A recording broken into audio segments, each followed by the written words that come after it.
नमस्कार, मैं डॉक्टर स्वाति मिश्रा। आज जिस वीडियो को मैं लेकर के आई हूँ वो है इंडस्ट्रियल रेवोल्यूशन। लगातार हम सोशियोलॉजिकल थॉट और कहीं ना कहीं से सोशियोलॉजी के इमर्जेंस को लेकर के बात कर रहे हैं, जिसमें मैंने रेनेसा के बारे में बताया, एनलाइटमेंट पीरियड के बारे में बताया, पिछले वीडियोस में मैंने फ्रेंच रेवोल्यूशन पे बताया, और इस बार जो लास्ट फैक्टर है सोशियोलॉजिकल थॉट के इमर्जेंस का या सोशियोलॉजी एज अ सब्जेक्ट के इमर्जेंस का, वो है इंडस्ट्रियल रेवोल्यूशन। तो वीडियो स्टार्ट करते हैं। उससे पहले आप सभी से रिक्वेस्ट है कि अगर आपने अभी तक चैनल को सब्सक्राइब नहीं किया है तो please subscribe my channel, share, like and comments also. तो चलिए स्टार्ट करते हैं वीडियो। तो आज के हमारे वीडियो में इंडस्ट्रियल रेवोल्यूशन पे हम बात करेंगे। ऐसा नहीं है कि आपको जहाँ तक अभी तक बताया कि सबसे पहले रेनेसा आया, फिर उसके बाद एनलाइटमेंट आया और फिर फ्रेंच रेवोल्यूशन आया। तो इसका ये मतलब नहीं कि फ्रेंच रेवोल्यूशन के बाद इंडस्ट्रियल रेवोल्यूशन आया, ऐसा नहीं है। एनलाइटमेंट के बाद से ही इंडस्ट्रियल रेवोल्यूशन की शुरुआत हो गई थी, जगह जगह इंडस्ट्रीज़ का सेटअप हो रहा था। तो ऑलमोस्ट हम कहेंगे कि फ्रेंच रेवोल्यूशन और इंडस्ट्रियल रेवोल्यूशन साइमल्टेनियसली चलने वाला प्रोसेस है।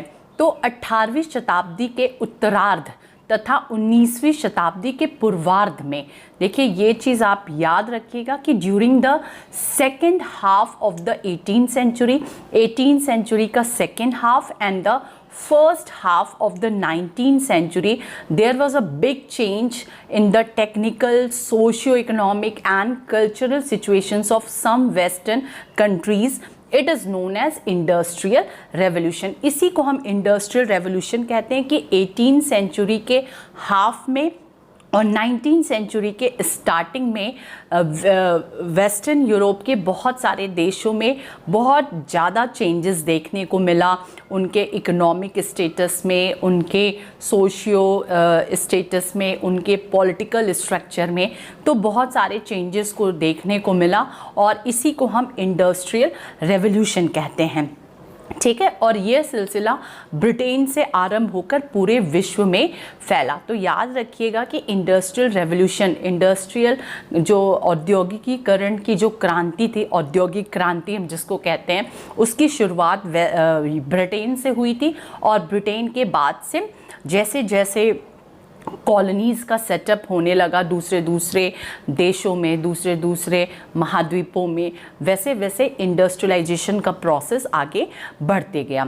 इंडस्ट्रियल रेवोल्यूशन शब्द का सबसे पहला प्रयोग आर्नल्ड टैनबी ने अपनी book lectures of the industrial revolution in England, ये याद रखिएगा, टैनबी की book lectures of the industrial revolution in England, जो कि 1844 में इनकी बुक आई थी, उसमें इन्होंने सबसे पहले इंडस्ट्रियल रेवोल्यूशन शब्द की चर्चा की। तो फॉर्मली मैं बात कर रही हूँ।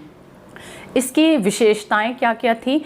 तो शक्ति चालित मशीनों द्वारा उत्पादन, जो इंडस्ट्रियलाइजेशन का प्रोसेस है, वैसे पूरा एक चैप्टर इंडस्ट्रियलाइजेशन पे है, मैं उसका वीडियो आगे बनाऊंगी।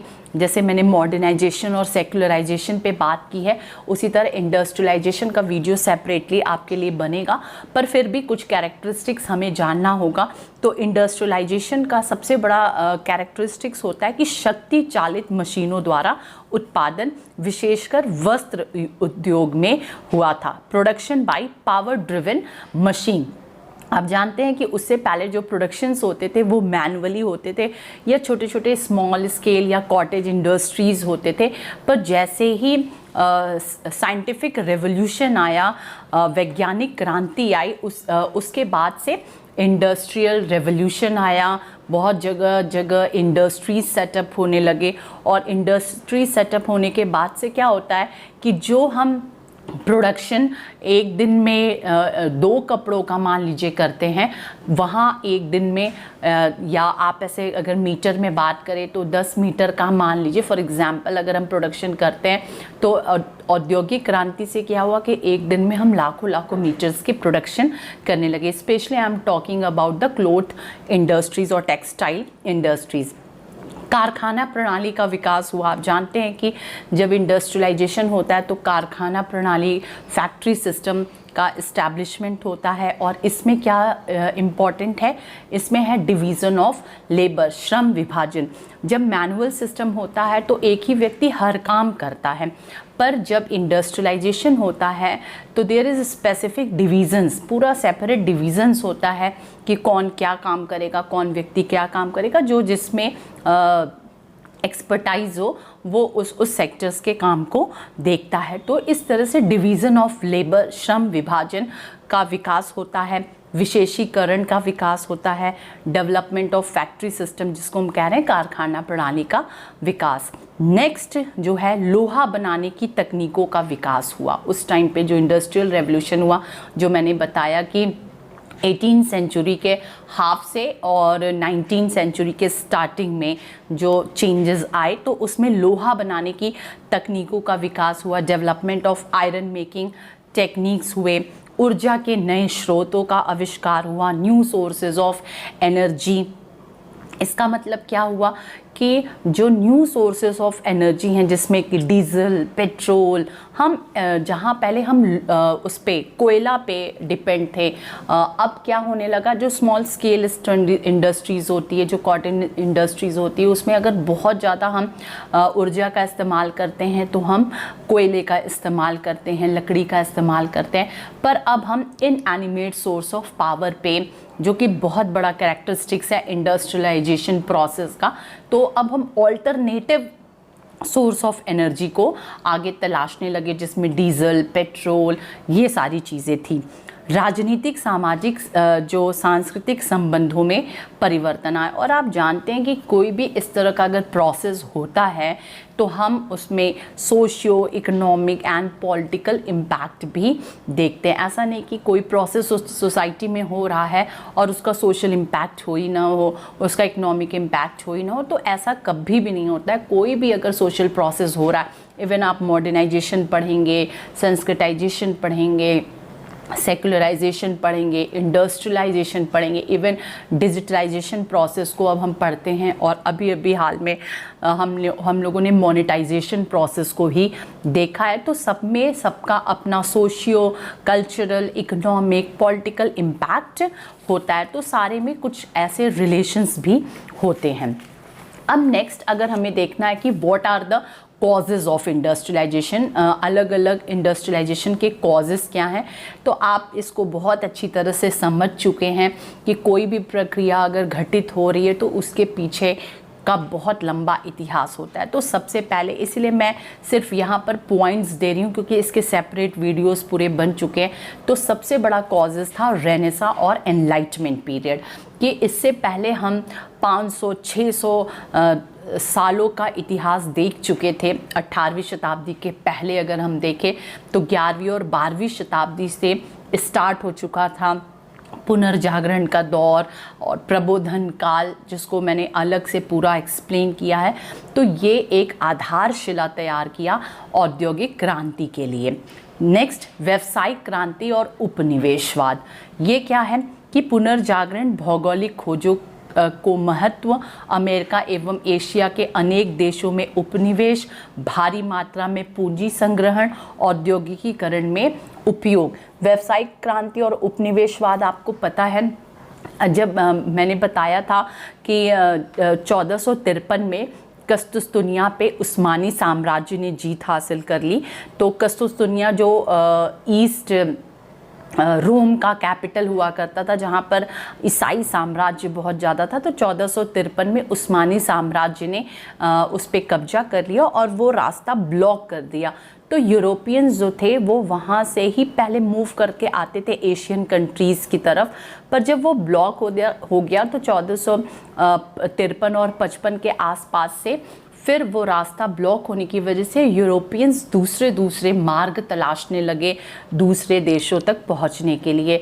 तभी अमेरिका और इंडिया की खोज कोलंबस और वास्को डी गामा जैसे मैं दार्शनिक भी कह सकती हूँ, ट्रैवलर्स भी कह सकती हूँ, तो इन लोगों ने शुरुआत किया। तो ज्योग्राफिकल सर्चेस बढ़ा, साथ में चूँकि इंडस्ट्रियलाइजेशन की शुरुआत हुई 18वीं शताब्दी में, तो वहाँ पर प्रोडक्शन बहुत ज़्यादा बढ़ा।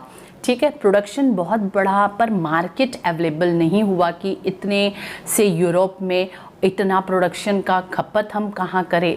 तो अब अन्य देशों को अपना मार्केट बनाने का ब्रिटिशर्स ने और अंग्रेज़ों ने सोचा, और फिर अलग अलग जगह पे, जैसे आप अगर पढ़ेंगे कॉलोनियल पर्सपेक्टिव, तो आप उसमें देखेंगे कि अमेरिका में, फिर ईस्ट इंडिया कंपनी के थ्रू इंडिया और अदर एशियन कंट्रीज़ में, ऑस्ट्रेलिया में, अफ्रीका में, इन जगहों पे कॉलोनीज सेटअप होने लगी यूरोपियंस की, और इस तरह से कॉलोनिज़म का दौर आगे बढ़ा। तो इंडस्ट्रियलाइजेशन के कॉजेज़ में कॉलोनिज़म, जो कॉलोनाइजेशन प्रोसेस है, उसका भी एक बहुत बड़ा रोल है। फिर जनसंख्या वृद्धि, ये एक कारण था इंडस्ट्रियल रेवोल्यूशन का, कि मांग में वृद्धि, औद्योगिकीकरण के तहत मांग में वृद्धि हुई। क्यों? क्योंकि जनसंख्या का दबाव बढ़ा धीरे धीरे। फिर नेशनलिज्म भी कहीं ना कहीं से रोल प्ले करता है, जैसे वैज्ञानिक तकनीकी विकास एवं औद्योगिक विकास को राष्ट्र का गौरव माने जाने लगा, कि जो देश, जो राष्ट्र जितना ज़्यादा औद्योगिक क्रांति में अपना हाथ देंगे, मतलब जहाँ पर इंडस्ट्रियल रेवोल्यूशन या इंडस्ट्रियलाइजेशन का जो प्रोसेस है जितना ज़्यादा आगे बढ़ेगा, वो वहाँ नेशनलिज्म की फीलिंग उतनी ज़्यादा आएगी।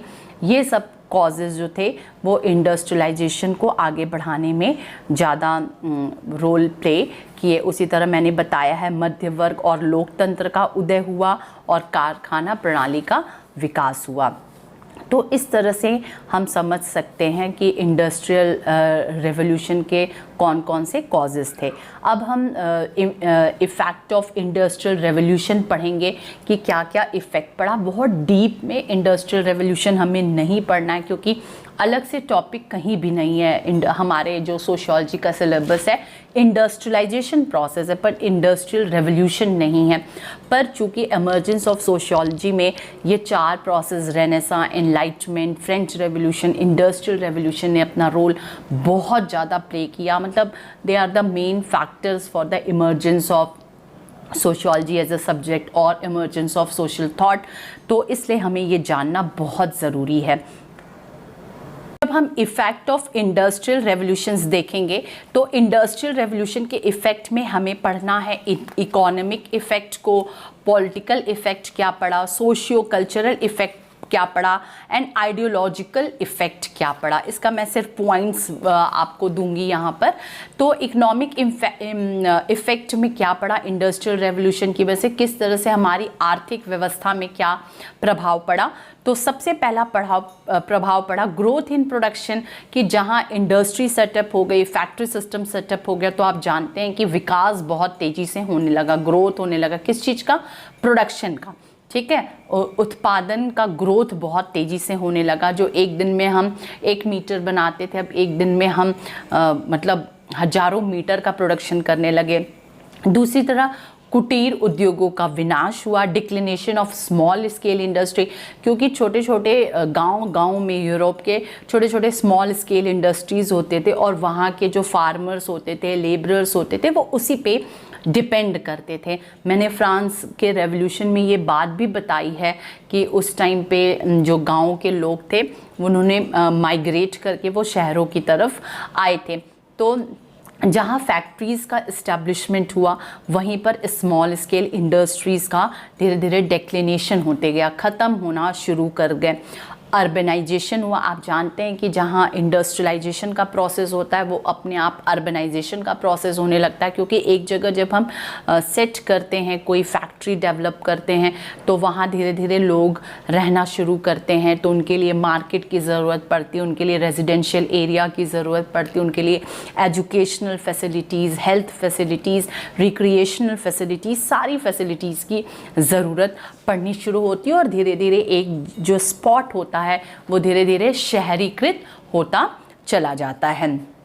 तो नेक्स्ट है आर्थिक असंतुलन, इकोनॉमिक इम्बैलेंसेस। इकोनॉमिक इम्बैलेंसेस कैसे आता है कि कोई पर्टिकुलर प्लेस तो बहुत ज़्यादा इकोनॉमिकली आगे बढ़ जाता है, उसका ग्रोथ हो जाता है, और कुछ जो प्लेस हैं वो इकोनॉमिकली कमज़ोर हो जाते हैं। उसी तरह अगर हम क्लास की बात करें तो कुछ क्लास बहुत ऊपर चले जाते हैं और कुछ क्लास बहुत नीचे हो जाते हैं। जैसे आपने मार्क्स की अगर थ्योरी पढ़ा होगा, क्लास कन्फ्लिक्ट की थ्योरी, तो कन्फ्लिक्ट की थ्योरी में मार्क्स ने इकोनॉमिक इम्बैलेंसेस को सबसे मेजर फैक्टर्स के रूप में माना है। उसी तरह ओपन इकोनॉमी की शुरुआत हो जाती है कि किस तरह से मुक्त व्यापार की शुरुआत होती है, एक देश से दूसरे देश, दूसरे देश से तीसरे देश, एक शहर से दूसरे शहर, इस तरह से चीज़ों का एक्सचेंज होने लगता है। और ट्रांसपोर्टेशन डेवलप, क्योंकि जहाँ प्रोडक्शन होगा वहाँ पर उसको ले जाने की भी सहूलियत होगी। तो इस तरह से पहले तो जो सी ट्रांसपोर्टेशन था, फिर धीरे धीरे जब ब्रिटिशर्स हमारे देश में भी आए तो उन्होंने रेलवे का आविष्कार किया, फिर रोड्स बहुत सारे बने। तो इस तरह से जब इंडस्ट्रियलाइजेशन की शुरुआत होती है तो ट्रांसपोर्टेशन डेवलपमेंट अपने आप हो जाता है। तो ये सब मैंने आपको बताया इकोनॉमिक इफ़ेक्ट। तो इसमें कुछ पॉजिटिव इफ़ेक्ट भी थे और कुछ निगेटिव इफ़ेक्ट भी थे। जैसे growth in production is a positive effect, but declination of small scale industry is negative effect of industrialisation. Next one is urbanisation is good process, but साथ में अर्बनाइजेशन के जो इन्वायरमेंटल डिग्रेडेशन होता है और लिविंग स्टैंडर्ड का degradation होता है, that's all are negative effect of industrial revolution और industrialization process. Like economic imbalances, ये तो बहुत ज़्यादा निगेटिव इम्पैक्ट है इन सब प्रोसेस का। फिर share market, banking system, currency system, इन सब का डेवलपमेंट होता है इंडस्ट्रियलाइजेशन प्रोसेस। ये अच्छा सिस्टम है क्योंकि सभी की बैंक फैसिलिटीज़ हो जाती है, सभी के पास शेयर मार्केट आगे रन करता है। उसी तरह open economy is good, but साथ में ट्रांसपोर्टेशन फैसिलिटीज़ का अच्छा होना, that is also a positive effect of urban ये इंडस्ट्रियलाइजेशन। तो कोई भी प्रोसेस होते हैं तो उसका पॉजिटिव और उसका निगेटिव इम्पैक्ट आप हमेशा देखेंगे। Now let's to move the another effect of industrial revolution, that is political effect. Political effect में हम क्या देखेंगे कि कॉन्स्टिट्यूशन एंड डेमोक्रेसी का स्ट्रॉन्ग होना। पूरे रेनेसा, पूरे एनलाइटमेंट पीरियड, पूरे फ्रेंच रेवोल्यूशन में सबसे बड़ा फैक्टर तो यही था कि किस तरह से एरिस्टोक्रेसी को हटा करके हम डेमोक्रेसी को इस्टेब्लिश करें। तो डेमोक्रेसी आप सभी को पता है कि हम इसे लोकतंत्र कहते हैं, जनता के लिए, जनता के द्वारा, है ना, to the people, for the people and by the people. मतलब जनता जो है वो सबसे ज़्यादा पावरफुल एजेंसी के रूप में सामने आएगा। और इससे पहले जो समय था वहाँ पर आप देख सकते थे, इससे पहले समय मतलब कि 14th सेंचुरी के पहले की बात हो रही है, या 14, 15, 16 सेंचुरी में भी कई प्लेसेस पे हम देखें कि किस तरह से डेमोक्रेटिक सिस्टम को इस्टेब्लिश करने के लिए कितनी लड़ाइयाँ लड़ी गई, चाहे वो दार्शनिक लड़ाइयाँ हों, चाहे भौतिक लड़ाइयाँ हों। तो इस तरह से बहुत सारी चीज़ें चेंजेस आए। तो इंडस्ट्रियल रेवोल्यूशन का एक बहुत बड़ा इफ़ेक्ट पॉलिटिकल सिस्टम में हम देख सकते हैं, डेमोक्रेसी और कॉन्स्टिट्यूशन का इस्टेब्लिशमेंट। फिर श्रमिक आंदोलन हुए, लेबर मूवमेंट हुए। मार्क्स की थ्योरी तो पूरी इसी पे डिपेंड करती है। फिर कंसेप्ट ऑफ वेलफेयर स्टेट आया। हमने पढ़ा है कि समाज कब से बदलना शुरू हुआ, जब हमने ह्यूमैनिटेरियन अप्रोच को अडॉप्ट किया, हमने इंटेलेक्चुअल अप्रोच को अडॉप्ट किया, हमने रेडिकल अप्रोच को अडॉप्ट किया। तो कंसेप्ट ऑफ वेलफेयर, उससे पहले स्टेट का कंसेप्ट क्या होता था कि स्टेट को एक स्ट्रिक्ट एजेंसी के रूप में माना जाता था, स्टेट को गॉड का रिप्रेजेंटेटिव के रूप में माना जाता था। पर अब और साथ में माना जाता था कि वो सुपर पावर हैं और बाकी सारे उनके स्लेव हैं। और अब अपोजिट होने लगा, अब जो शासन और प्रशासन करता है वो स्लेव होता है और कॉमन मैन जो होता है वो सबसे शक्तिशाली होता है। तो कॉन्सेप्ट ऑफ वेलफेयर स्टेट का डेवलपमेंट हुआ, कॉम्पिटिटिव कोलोनिज्म का डेवलप हुआ। आप देखिए कि इवन यूरोप में ही फ्रांस, जर्मनी, ब्रिटेन, पोर्चुगल्स, इन सब के बीच में ही आपस में कॉलोनीज़ इस्टेब्लिश करने के लिए बहुत सी लड़ाइयाँ लड़ी गई। तो एक पॉलिटिकल इफ़ेक्ट इंडस्ट्रियल रेवोल्यूशन का ये भी देखा गया। तो इसको आप मेरे ख्याल से मिस कर देते, तो ये ज़रूर आप ध्यान रखिएगा कि कॉलोनीज़ को इस्टेब्लिश करने के लिए यूरोपियन कंट्रीज़ के ही बीच में आपस में बहुत वार हुआ है। ऐसा नहीं कि वो बहुत यूनाइटेड थे, ऐसा कुछ नहीं है। फ्रांस, जर्मनी, मैंने अभी बताया, डच, पोर्चुगीज़, इन सब ब्रिटिशर्स, इन सब के बीच में हमेशा बहुत सारे युद्ध हुए, और साथ में जिसका परिणाम क्या हुआ, विश्व युद्ध के रूप में हमने देखा। प्रथम विश्व युद्ध, द्वितीय विश्व युद्ध, ये कहीं ना कहीं से इन्हीं की परिणति थी। साथ में हमने शीत युद्ध भी देखा है, कोल्ड वार।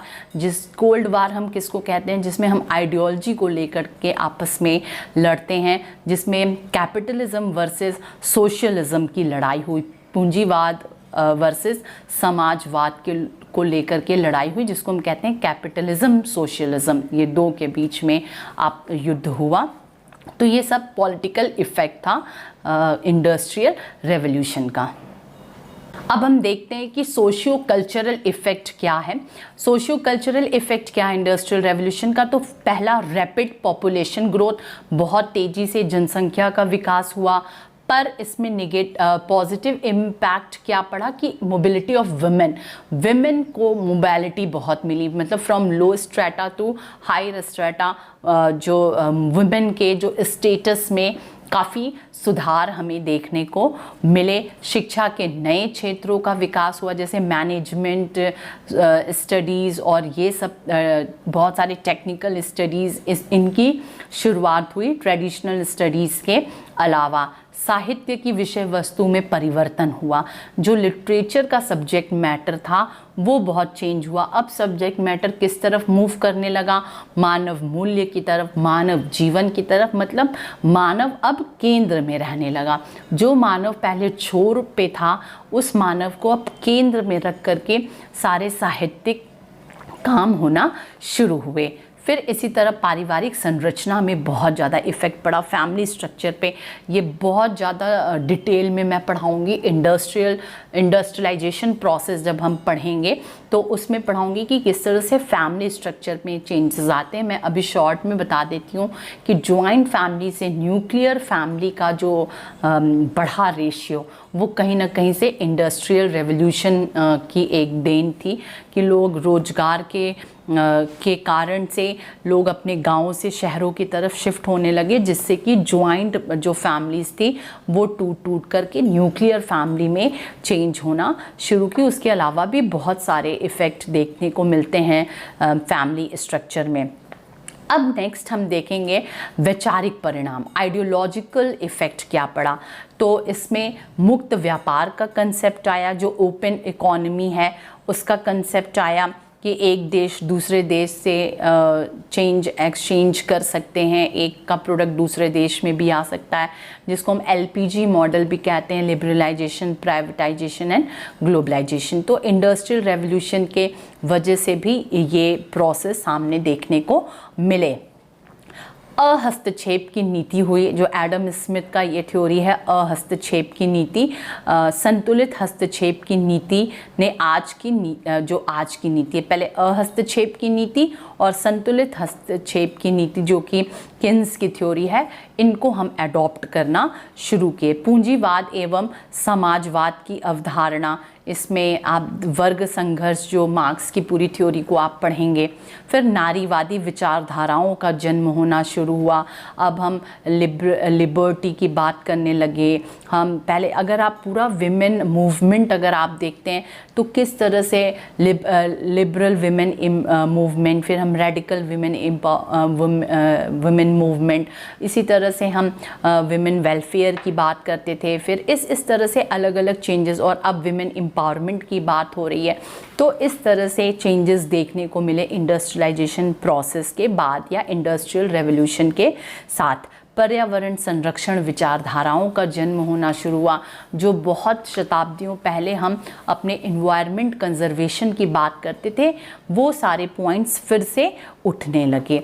तो इस तरह से हम इंडस्ट्रियलाइजेशन के अलग अलग फैक्टर्स देख सकते हैं। तो इंडस्ट्रियल रिवॉल्यूशन में मैंने आपको पढ़ाया कि ये कंसेप्ट कब शुरू हुआ और इस कंसेप्ट को फॉर्मली किसने दिया है और इसके क्या क्या इम्पॉर्टेंट कैरेक्टरिस्टिक्स हैं, फिर क्या क्या कॉजेज़ हैं इंडस्ट्रियल रेवोल्यूशन के और क्या क्या इफ़ेक्ट हैं इंडस्ट्रियल रेवोल्यूशन के। तो इतना आपको जानना है और इतना चेंजेस होने के बाद से फिर किस तरह से नए समाज का निर्माण हुआ, नई आर्थिक व्यवस्था का निर्माण हुआ, नई राजनीतिक व्यवस्था का निर्माण हुआ। इसमें बहुत सारी बुराइयां भी थी, बहुत अच्छाइयां भी थी। तो इन सब विषयों का समावेशन कैसे हो, इन सब विषयों को हम कैसे समझें और समझाएं, इसके लिए समाजशास्त्र विषय का जन्म हुआ और साथ में कई ह्यूमैनिटी सब्जेक्ट का जन्म हुआ। तो sociology as a subject, formal subject का इमर्जेंस के पीछे आपने कई वीडियोस इधर देखे। मैं बहुत डिटेल में इमर्जेंस ऑफ सोशियोलॉजी को और इमर्जेंस ऑफ सोशल थॉट को समझी और समझाई। होप आपको ये टॉपिक अब पूरी तरह से क्लियर हो गया होगा।